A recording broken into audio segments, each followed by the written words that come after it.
Ce sont un père et un beau-père qui se disputent un peu l'éducation et la paternité de cet enfant, chacun à sa façon et d'une manière parfois maladroite, mais en se disputant un petit peu comme si pour chacun c'était une bouée de sauvetage.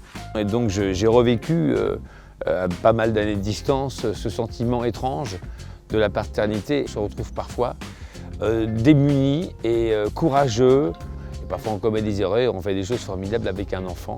Et ça, je veux dire, c'est des choses qui m'ont particulièrement touché à l'âge que j'ai maintenant et que j'avais envie de traduire dans une comédie qui soit une comédie évidemment touchante et qui alterne justement des moments de rire, mais où il y a toujours une larme qui nous attend à chaque coin de scène ou le contraire. Quelque chose de plus profond et dans lequel je suis sûr beaucoup trouveront à s'identifier.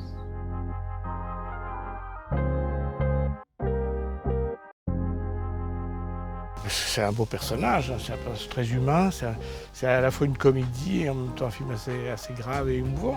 Moi j'ai été ravi, c'est toujours l'éternelle porte qu'on enfonce, le rire n'est là que pour éclaircir le drame.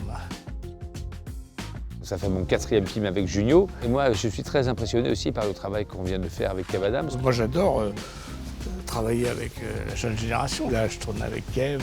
Moi, je trouve ça vraiment intéressant. Il y a une transmission, et d'ailleurs le film, c'est une histoire de transmission.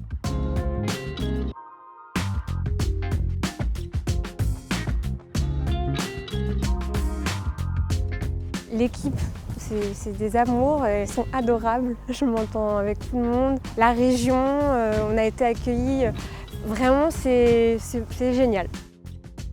Pour moi, la province, Nantes, il y avait quelque chose que je trouvais à la fois artistique, marin. Je crois que la Loire-Atlantique et la région est un très bel accueil pour les tournages.